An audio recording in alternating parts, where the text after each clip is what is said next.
tudo bem, gente? Sejam bem-vindos à Casa da Memória Raíga. Nós somos um mini museu com alguns acervos históricos. Então, primeiramente, ali a gente tem um mini acervo do Senhorzinho, um grande influente aqui na região, um curandeiro antigo da região. Silvino Jacques e alguns utensílios da época. Era um antigo bandoleiro bem famoso da região. Aqui nós temos um mini acervo também da tribo Cadwell. Deste lado, da tribo Terena. E aqui, da Quiniquinal. São 3 tribos indígenas bem famosas da região. E aqui nós temos o nosso mini teatro, onde ocorrem as contações de histórias realizadas pela Fernanda, que é a grande fundadora dessa casa, e onde também ocorre o documentário. Então vocês fiquem à vontade para ter nossas fotos antigas da região e ali conhecidos do Senhorzinho. Eu sempre gostei da história da minha família, então assim, eu sempre participei das festas de fazenda, e nas festas de fazenda só trova verso, faz poesia. E meu tataravô foi o fundador de Bonito, então eu comecei a recolher essas memórias. Quando eu fui fazer um documentário, aí eu comecei a fazer uma pesquisa sobre, além da minha família, porque daí eu queria saber das outras famílias, para saber da história de Bonito e fazer essa coxa de retalho mesmo, né? E o que a gente tem aqui é muito precioso, que é a nossa cultura, a nossa história, a nossa forma de receber, que é o que a gente descobre em outros lugares também. Quando a gente valoriza a cultura local, o pertencimento das pessoas do local. Para uma pessoa ela ter capacidade de amar o próximo, ela tem que primeiro amar a si mesma, né? É tipo isso, talvez? Tem que compreender a história dela, né? Muito das nossas dores, das nossas alegrias, vem porque a gente tem um histórico familiar. E esse histórico familiar muitas vezes está relacionado à forma como você vive, o seu ambiente, o que seus pais viveram no passado. Eu acho que o Bonito tem que voltar cada vez mais para dentro. Você não percebe mais o bonitense como era antigamente, na Praça da Liberdade, quando a gente tinha um coreto, que tinha uma fonte luminosa, que chegava à noite e aí saía uma água colorida, e tocava uma rancheira, uma polca paraguaia, um vaneirão. E as pessoas tinham o hábito de ir lá, de dançar uma mazurca. Aí se vocês querem saber um pouco mais disso, vivenciar, toda quarta-feira tem um baile que acontece na feirinha do produtor. Aí lá nessa feirinha tem músicas tradicionais. A gente está numa região de fronteira, Brasil com Paraguai aqui, Brasil com Bolívia aqui. Às vezes você andando na rua, alguém vai chegar e vai falar: vai deixar lá porta, que é como as pessoas se cumprimentavam aqui na fronteira. Guarani misturado com espanhol. Agora se falar em Baía Chapá, aí já é Guarani com Caduel, que era a língua falada anteriormente pelos Caduel, que são as etnias da região, mas precisa mergulhar um pouco mais profundo, e conhecer as pessoas do lugar, tentar descobrir, né? Que é fazer um pouco do que vocês estão fazendo, assim. Saber de Bonito pelo povo de Bonito, que a natureza ela tá aí maravilhosa, né? Mas e daí as pessoas? São os protagonistas dessa história, né? Tem lugar que é tão bonito por natureza que às vezes só a aparência ela já satisfaz. Sim. Imagina conhecer então a história daquele lugar, conhecer, porque pode ser bonito, mas não surgiu agora, né? Não surgiu o ano passado. O potencial para ficar ainda mais bonito.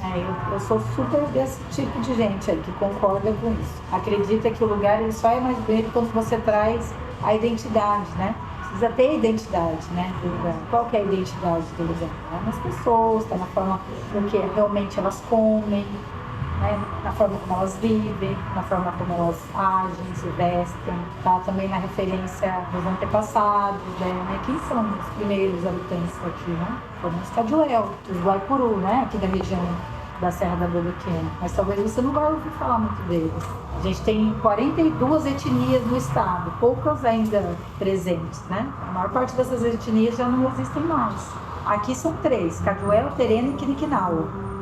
Mas as aldeias não estão dentro de Bonito, elas estão no entorno. Mas eles ainda têm hábitos de como era antigamente, eles ainda fazem a cerâmica, eles coletam, eles fazem as cestarias. E vocês também vão reconhecendo a gente, porque as pessoas daqui, a gente tem um pouco o nosso olho um pouco mais puxadinho, né? Essa origem, tanto paraguai quanto indígena, Caduel e Terena. E bem características, assim, no formato do rosto, né? Das pessoas que são locais. As aldeias, quanto mais distante da cidade, mais elas têm pertencimento, mais elas têm a cultura delas fortalecida. E progresso, né? Agora estão fazendo estrada para tudo quanto é lugar, estão abrindo, vão passar asfalto, o agronegócio está se desenvolvendo, que é uma beleza, né? Se a gente trabalha com ecoturismo, faz sentido para os animais? Faz sentido para a natureza? Essa viagem nós andamos percebendo muito o que a água faz e o que a água não faz. Né? Passamos por regiões desérticas, você vê tudo morto. Nossa, aí você fica, gente, que tristeza, aquela poeira, aquela sujeira, o sofrimento das pessoas, né, para irrigar uma planta, para coletar água propriamente para beber. E aí a gente volta pro Brasil, aqui para essa parte que nós recém entramos, gente, é rico em água, rico em natureza. E aí, como você disse, agora tá se expandindo, né, asfalto para tudo que é lado. Será que daqui a pouco a gente não vai perder, né, essa água, essa natureza? E aí, assim, o processo do calcário, a água ela vem das nascentes e aí ela vem com uma espécie de uma areinha, que é esse bicarbonato de cálcio, né? Todo o calcário, ele vai, então, isso aqui é uma redinha de ovo, tá vendo aquelas que colocam ovo? Sim. Vira uma obra de arte, né? Cai uma latinha. Não é. Parece Foi ele vai petrificando, dessa forma que as cachoeiras aqui, elas crescem. Então, por exemplo, os troncos, as folhas param no fundo do rio. E aí esse processo de decantação do bicarbonato de cálcio, ele vai solidificando. Se você tocar logo no começo, esfarela. Depois de um tempo, ele vira uma pedra, né? Nossa, parece uma pedra. Ele vira como se fosse uma rocha, você vê? Uau! E é isso aqui tudo a gente encontrou dentro do rio. É um mineral que deixa a água, é o bicarbonato de cálcio e o magnésio. A água não é boa para beber. Pra nós, sim. Mas, por exemplo, pra quem vem de fora, às vezes pode ter um desarranjo intestinal. Entendi. Porque a água, ela tem muito magnésio e ela tem bastante bicarbonato de cálcio. E aí é isso que deixa as águas mais cristalinas e ajuda na formação das cachoeiras. Mas para vocês, por exemplo, é legal experimentar um pouquinho, mas não beber muito, porque às vezes pode sentir um pouco. Aí esse livro é um livro que ele fala muito disso que eu falei, que é um livro feito por vários biólogos, ecólogos, né? E ele chama Nos Jardins Submersos da Bodoquena. Quando vocês forem fazer uma flutuação, vocês vão perceber que existe um jardim incrível. É igualzinho um aquário. Você vai pôr uma máscara, você vai descer o rio flutuando. E aí você vai ver um peixinho que acompanha o outro peixinho. Um que se alimenta desse outro peixe, o outro que se alimenta de fruta, o outro que papa o fundo do rio. A fotossíntese, né? Que é plantinhas soltando lá umas bolinhas. Isso tudo com flores dentro, né, da água, assim. É muito bonito. Ó, essas são as algas caráceas. Depois ela fica toda calcificada, desse jeito aqui. E aí ela ajuda a formar uma cachoeira. Uau! É lindo. Com os peixes.